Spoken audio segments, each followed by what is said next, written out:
Hello YouTube, and again I forgot to check if my music and sound was on, but welcome back to the 7th episode of Let's Play Bloons Tower Defense 5 Deluxe Edition. That's always fun to say. And on to patch 2. Money! 40, that's more than the 28, I think. Well, yes, I know it's more than 28. Anyways, next level! Space truckin. Not sure if that's supposed to be a reference to anything, or that's just something people say. But this is a very interesting level, and I was about to go over where the track is, but you'll see where the track is. Let's see how this works. I should probably try to plan out something before I actually start a level. Maybe come up with a few topics to talk about, but I don't think I'm gonna ever do that ever. Because I just start recording and I'm like, hey, I'm gonna talk while I play a game and comment on it. Even though, in a sense, I've played this game, or I've done this already in every video, it's just a different track. So there's not really much for me to comment on, especially right at the beginning. Although I could say, like here, the track goes around one planet, haunting it, then around the next, then around the next one, then all the way around down to the end. So the boomerang tower is a pretty good bet right here, because their arc always makes sure that they can get one twice, or hit Bloons twice. So that's always nice. Nice to hit twice. Oh, I'm so witty. No, I'm not. So, you can place towers anywhere on the planets, minus the track, obviously. And here on Earth, you can place buccaneers on the water, which is always fun, because I like these things. And you can even place one on the moon.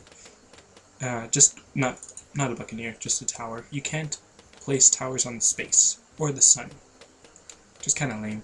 It'd be cool if there's some kind of fire tower that you could only place on the sun. Or if you could place the buccaneers in space.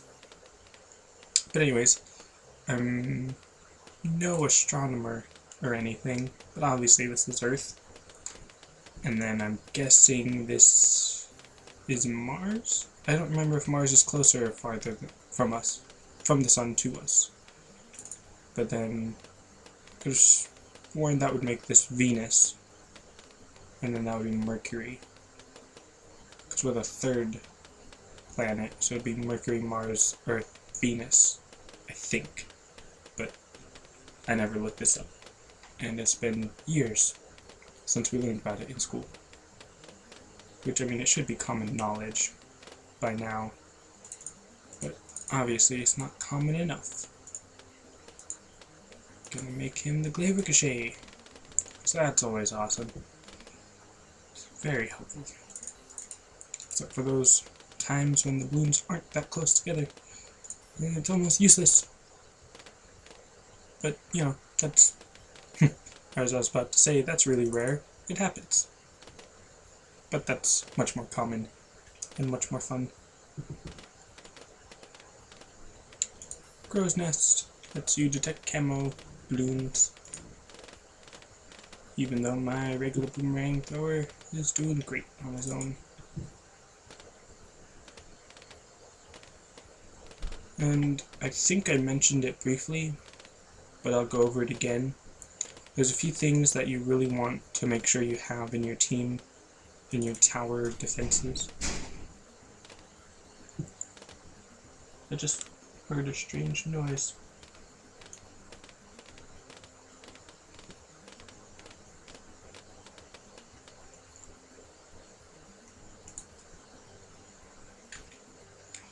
Okay, well that was creepy.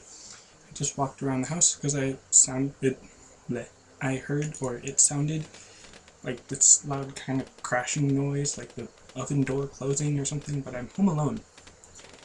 And it was kind of creepy. So, as I was walking around, I kept being all paranoid, going around every corner. But I'm guessing it was the wind, because one of the windows is open. It still has me a bit confused. So, back to the game, because I locked my door. just to be safe. If this, recording just like cuts for some reason, then, well, it probably won't be uploaded if it's just cutting. Only if it was live would I be able to say something all creepy, like if it cuts midway, then you know what happened, but you wouldn't know what happened anyways. That's beside the point. What am I doing? Right, that's what I was talking about. Certain things that you want in your defense or your team. Camo detection is one of the most important. There's only a few things, so right there. Camo. You need something that can detect camo by 24, even if it's something simple like your dart monkey, because of that 3-layer camo balloon. So you need to get that by 24, and then by 33, you need something that can take on that whole round of camo. And then on round 42, there's a few rainbow balloons that are camouflaged. So those can be pretty tough. Obviously, each one is harder in difficulty. If your defenses can barely manage the level 33 camo balloons, they're not going to be able to manage the rainbow balloons. Really, depending on what your defenses are. But that's a good rule of thumb, I guess. I should upgrade things because I have a bunch of money now. I keep talking and not paying attention to what I'm actually doing. So also what you notice is you need a good lead defense, because lead balloons can be really, detrimental, because only specific towers can pop them, and they do come more frequently than you might think. Monkey beacon, always good to give your towers extra range. Monkey fort, as I explained last time, helps you pop through 1 extra balloon per shot, which is good for multiple, like rapid fire towers, like this one, even though it's not in the range, because then each dart gets an extra pop, rather than with this one, which already gets basically infinite pierce. And I'm surprised it doesn't bounce into those lead balloons. I'm not sure if that's a flaw or anything. And look at what I said, round 33, and this he's good.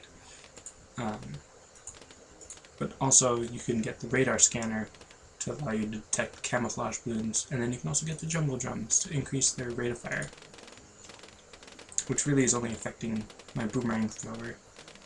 So it's not that effective, but it is still effective.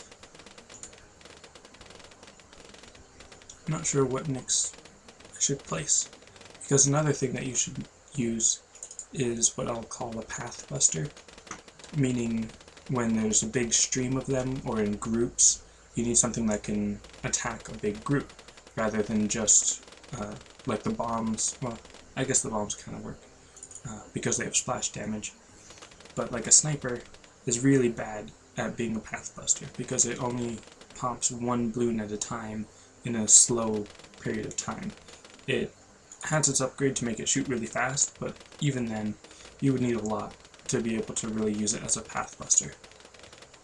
But the Glaive Ricochet is a great path buster, obviously, because whenever they're all bunched up together, it can just wipe 1 layer off at a time pretty quickly, really. See, like that. That's just awesome. And then also, yeah, I forgot about those ice balloons on round 37 that are also camouflaged. But if you can get through 33, then you should be able to get through 37 pretty easily. Yeah, I'm gonna let them get the camouflage balloons, because then in the next round, oh look, cannon ship adds a powerful independently firing cannon to the Buccaneer.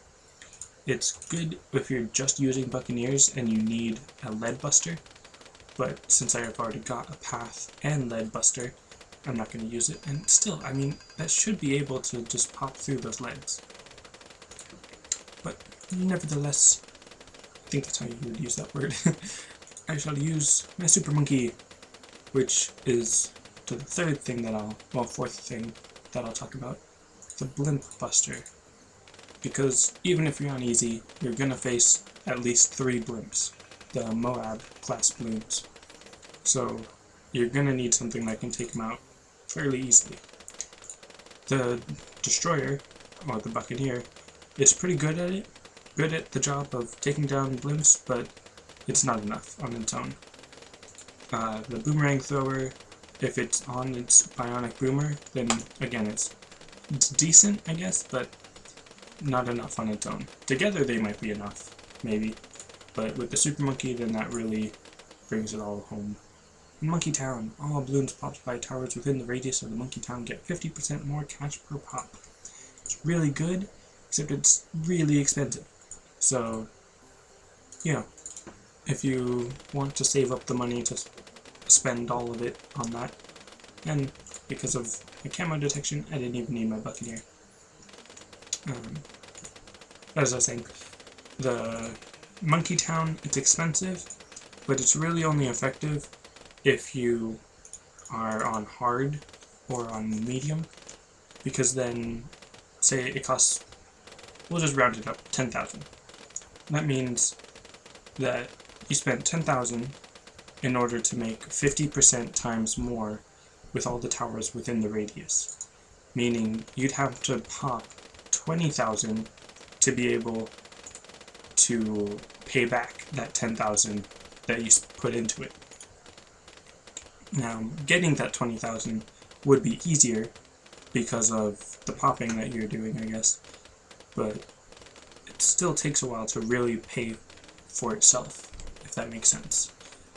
Like, economists, if there's any in my audience, would know what that means, and I'm probably explaining it wrong. But basically, if you're gonna spend money in order to make money faster, you need to be sure that the money you're making actually makes up for the money you're spending. And the Sun God, it is said that Bloons who doth touch the sun shall be cleansed, and then there shall be peace. Sounds like they just put in those fancy words. Not exactly the proper context. But, yeah, Plasma Monkey, they're great on the labs. Which is something I kind of wanted to mention, is that, oh look, there's more camo balloons. But, regular Super Monkeys, unupgraded, they're good, they are helpful, but they're not the best. They're not immediately content, I guess. Like, you still need to upgrade them to make them good blimp busters. Other good blimp busters are the snipers, when you've upgraded them, but they're also really expensive. Ninja Monkeys are good camo busters, but they can't pop lead, which, I mean, neither can the Destroyer, unless it has that upgrade. But still, Ninja Monkeys are better starting towers than later round towers. Ice can be a lead buster, and it's a good crowd buster. I guess I should call it that rather than path buster. But I should really upgrade this. Actually, no, I'll wait for the Sun God upgrade. Glue Gunners can be good lead busters, and good, what's it called? Path busters, because of their glue splatter, but again, it's not that expensive. But it does take some money. And Monkey Intelligence Bureau. The Bureau grants special balloon popping knowledge to all nearby towers, allowing them to pop all balloon types. I never really use that, because it's right here, it's not that expensive. But basically what it's saying is that now ice towers can pop ice-resistant balloons, and bomb towers can pop bomb-resistant balloons. Which, I mean, I tried it, and it didn't seem to work when I did it.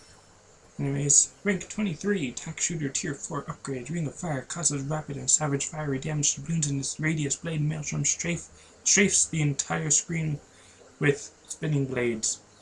They're both very effective. I prefer the Ring of Fire because then my Tac Tower can be a lead buster and a decent crowd buster.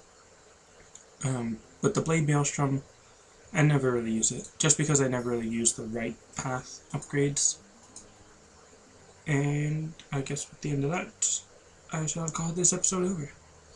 And despite the little pause when I had to pause the recording and go check out what that noise was, yeah, decently successful round. Rank 23, getting up there, and wait, boomerang? No, still need 500 more. It's gonna take a while. And thanks for watching, and I'll see you next time on Let's Play Bloons Tower Defense 5 Deluxe Edition. See ya!